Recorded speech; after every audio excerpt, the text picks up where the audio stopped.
बापरे, इतका थंड प्रतिसाद मगाचपासून. मला असं वाटतंय की आत्ता जे सादरीकरण आपण पाहिलं त्याच्यानंतर प्रत्येकाचं रक्त सळसळतंय की नाही? नाही? नमस्कार मंडळी. तरी कमीच आहे आवाज. अर्थात साईबाबांना अभिवादन करून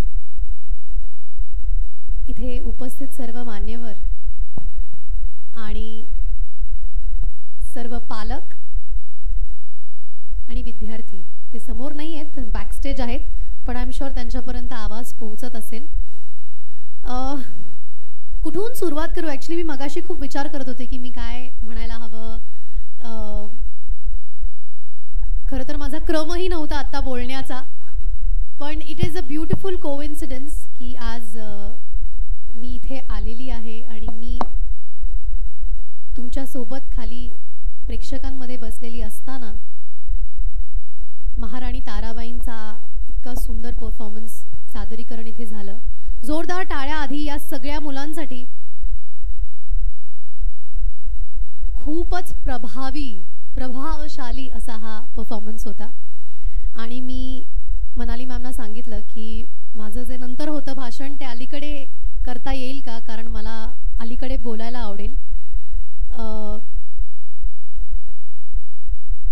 त्याचं कारण असं आहे की माझा आगामी चित्रपट आहे ज्याचं नाव आहे मोगल मर्दिनी छत्रपती तारा राणी.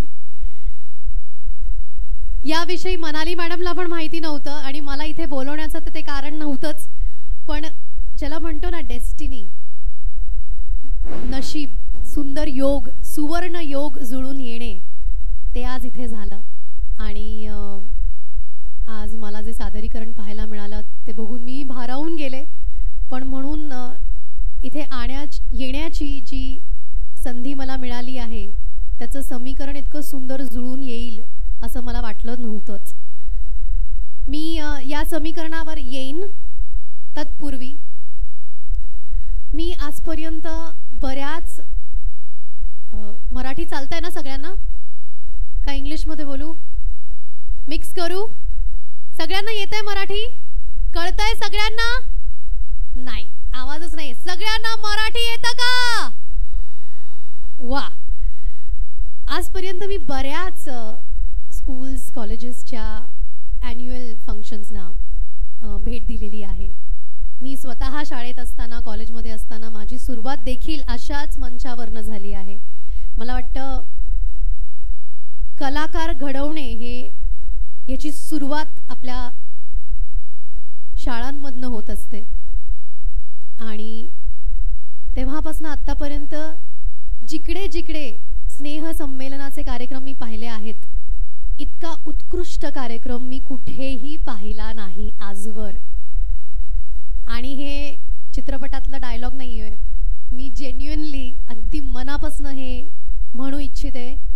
इतकं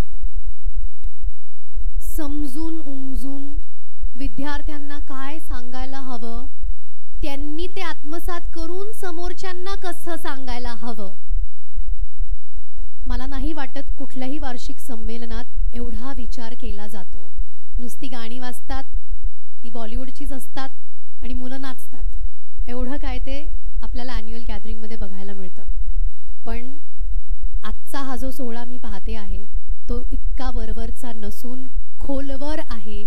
आणि ते फक्त आजच्या वार्षिक संमेलनापुरतं नाही, तर त्याची सुरुवात ही रोपटं लावण्यापासून झालेली आहे हे लक्षात येतं. आणि लक्षात येणारी सगळ्यात महत्त्वाची बाब म्हणजे ही आहे की आत्ता आपल्या भारताची शिक्षण पद्धती ही बदलत आहे. ह्याची प्रचिती मला आज इथे या कार्यक्रमामध्ये येऊन झाली. विद्यार्थ्यांना फक्त टेक्स्टबुक नॉलेज, एक्झाम्स पुरते गुण, पर्सेंटेज मिळवू देत आणि मग त्यांनी त्यांचं करिअर आणि आयुष्य घडवू देत. अधिक शिक्षण संस्था एवढंच करते. पण या शिक्षण संस्थेमध्ये येऊन आज मला जाणवलं की विद्यार्थ्यांमधले सगळे गुणधर्म कसे फ्लरिश करता येतील, त्यांना कसं खत पाणी घालता येईल, त्यांना कसं वाढवता येईल याच्याकडे पूर्णपणे लक्ष दिलं जातंय. डे बोर्डिंग स्कूलच्या माध्यमातनं सकाळी जेव्हा मुलं इथे येतात आणि संध्याकाळी परत जातात, जीवनात त्यांना ज्या ज्या गोष्टींची गरज पडणार आहे, पडते आहे, भविष्यात जी गोष्ट त्यांना उपयोगी पडणार आहे, अशा सगळ्या बाबींकडे लक्ष दिलं जातंय. हे बघून मला खरंच खूप कौतुक वाटतंय. आणि संजीवनी या नावाला पूर्णपणे न्याय तुम्ही या शिक्षण संस्थेतनं देत आहात. त्यामुळे खूप मनापासून कौतुक, अभिनंदन. आणि मला कुठेतरी आता हेवा वाटतोय की अशी शिक्षण संस्था माझ्या काळी का नव्हती, मला का नाही अशा शिक्षण संस्थेत शिक्षण घेता आलं. पण कौतुकही वाटतंय, समाधानही होतंय की पुढच्या पिढीला, माझ्या मुलांना कदाचित या शिक्षण संस्थेत शिक्षण घेता येईल. या भागातल्या मुलांचं भविष्य उज्ज्वल आहे हे ठामपणे मला इथे सांगता येत आहे. आणि ते मी अनुभवातनं सांगते आहे. गेले 2 तास आपण ज्या काही मुलांचे सादरीकरण पाहिले आहेत, अगदी भरतनाट्यमपासनं ते इतकं सुंदर ऑर्केस्ट्रा, क्या बात आहे. या मुलांसाठी टाळ्या पाहिजेत, कारण ते अजूनही मंचावर आहेत. आय एम शुअर त्यांचं पुढे काहीतरी कॉन्ट्रीब्युशन आहे ना पुढच्या ॲक्ट्समध्ये. किती छान. इतका मोठा ऑर्केस्ट्रा आमच्या मोठ्या म्युझिकल शोजना सुद्धा नसतो. सो त्यांच्यातल्या सगळ्या hobbies, life skills, sports, cultural activities, या सगळ्या गोष्टींना इतकं सुंदर पद्धतीने इथे डेव्हलप होत आहे, ग्रो केलं जात आहे. हे बघून खूप आनंद होतो आहे. कायम असं वाटतं मला आमच्या पिढीला की पुढच्या पिढीचं काय होणार आहे, एक काळजी वाटते. पण अशा शिक्षण संस्था जर आपल्या राज्यात, आपल्या देशात असतील तर ही काळजी पूर्णपणे मिटली जाईल याची मला खात्री आहे. मनाली मॅडम, अमित सर, तुमचं खूप खूप खूप मनापासून कौतुक. तुमच्या संपूर्ण टीमचं कौतुक. तुम्ही तुमच्या भाषणातही म्हटलं की माझी टीम एक्झिक्यूट करेल, माझी टीम हे करेल. हे तुम्ही मुद्दामून म्हटलात की तुम्ही आपसुक म्हणालात मला माहीत नाही, पण यातनं अधोरेखित होतं की हे एकाचं काम नाही आहे आणि ह्याची जाणीव तुम्हालाही आहे आणि तुम्ही तुमच्या टीमला तेवढंच महत्त्व देता. कारण शिक्षण संस्था उभी करणं हे सोपं आहे, पण ती सातत्याने चालवत राहणं आणि मुलं घडवणं, त्यांच्यावरती संस्कार करणं ही अत्यंत मोठी जबाबदारी आहे. आणि ही जबाबदारी तुम्ही आणि तुमचा समूह संच इतक्या जबरदस्त पद्धतीने पेलतो आहे. याबद्दल जितकं कौतुक करावं तितकं कमी आहे. Thank you so much. Thank you so much. तुम्ही इतक्या उत्तम पद्धतीने उदाहरण सेट करून देताय महाराष्ट्रासमोर. आणि या तमाम सगळ्या विद्यार्थ्यांना त्यांच्या सादरीकरणाबद्दल, त्यांच्या वर्षभरातील सगळ्या अचीवमेंट्सबद्दल खूप खूप मनापासून अभिनंदन. इथून पुढील सगळ्या तुमच्या चॅलेंजेस, स्ट्रगल्स, ॲम्बिशन्स याबद्दल खूप मनापासून शुभेच्छा. आणि आता मी जे म्हटलं की मी पुढे या मुद्द्यावर येणार आहे, तो मुद्दा म्हणजे मोगल मर्दिनी छत्रपती तारा राणी. मनाली मॅडमने 2 चित्रपटांचा उल्लेख केला, नटरंग आणि हिरकणी. किती लोकांनी हिरकणी पाहिलाय? बाकीचे आता घरी जाऊन पाहतील. ॲमेझॉन प्राईमवर आहे विथ सबटायटल्स. आणि मला सांगताना खूप अभिमान वाटतो की हिरकणीसारखा चित्रपट माझ्या पदरात पडला. शिवकालीन अनेक गोष्टी आहेत. महाराष्ट्रातल्या भूमीचा सुवर्ण काळ म्हणजे शिवकाल होता आणि त्या काळातल्या अनेक गोष्टी आहेत ज्या आजही आपल्याला प्रेरणा देतात. त्यातली एक अत्यंत महत्त्वाची गोष्ट आणि महत्त्वाची शौर्यगाथा म्हणजे महाराणी ताराबाई. आत्ताच आपण त्यांच्याविषयीचा ॲक्ट पाहिला, त्यामुळे मी त्यांचं योगदान काय आहे मराठा साम्राज्यात हे वेगळं सांगायची गरज नाही. पण एवढंच सांगीन, छत्रपती शिवाजी महाराजांनी जी ठिणगी पेटवली होती स्वराज्याची, ती ठिणगी जिवंत ठेवली छत्रपती संभाजी महाराजांनी. ती ठिणगी विजू दिली नाही छत्रपती राजाराम महाराजांनी. आणि त्या ठिणगीचा वणवा केला महाराणी ताराबाईंनी. आणि हा जो वणवा 7 वर्षांचा त्यांनी जिवंत ठेवला, पेटवून ठेवला, त्याबद्दलची शौर्यगाथा म्हणजे महाराणी ताराबाईंवरचा हा चित्रपट.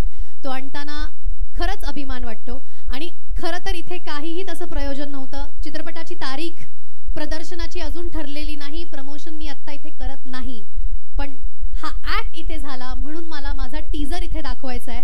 तर निलिमाताई, तुमची परवानगी घेऊन मी माझा टीजर इथे दाखवते आणि माझे 2 शब्द इथे थांबवते.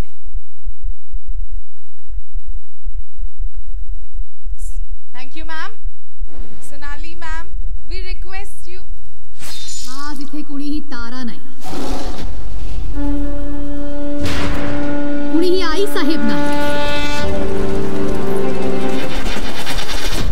कुणीही गिरजोजी बाबा, संताजी, धनाजी काका, पंत प्रतिनिधी नाही. आज इथे प्रत्येकामध्ये भरून उरलेत ते फक्त आणि फक्त शंभूराज. इथे तोच राज्य करू शकतो ज्याची हिम्मत ही ताकदीपेक्षा जास्त. हे प्रतिशोध उफाळून क्रोध विलाप करी बस पामरते. जाग पुन्हा महिषासुर मर्दिनी कर धरती. आम्ही इथे असू अन्यथा कुठेही स्वराज्याचा लढा प्रत्येक बुर्जावर तेवढ्याच द्वेषाने लढला गेला पाहिजे.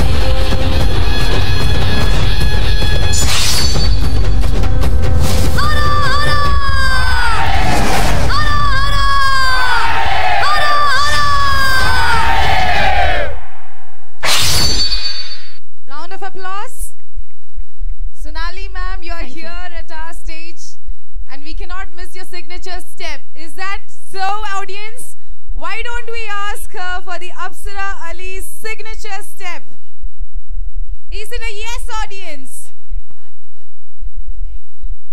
Requesting Miss Sonali ma'am for your signature step, ma'am. Okay, yeah, I'll do it because these kids are here, so I will do it with them. टाळ्या वाजल्या पाहिजे या सगळ्या आजच्या परफॉर्मर्स साठी. They are awesome. मला वाटतं कुठलीही गोष्ट प्रभावीपणे सांगण्याचं सगळ्यात उत्तम माध्यम असतं ऑडिओ व्हिज्युअल, आणि त्याचं उत्तम पद्धतीने वापर केला गेला आहे आजच्या परफॉर्मन्ससाठी. आणि तुम्ही अशाच पद्धतीने ॲन्युअल गॅदरिंग्स करत राहा. मी तुमचे व्हिडिओज शूट केले, मी जाऊन दाखवणार आहे आमच्या लोकांना, प्रोफेशनल लोकांना. हे बघा, संगीत नाट्य असं असू शकतं. सो या, करूयात.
What a beautiful performance. This deserves a standing ovation. All of you, the audience, a great round of applause for Miss Sonali ma'am and of course our Honorable Managing Director Manali ma'am. Thank you ma'am. Thank you Sonali ma'am.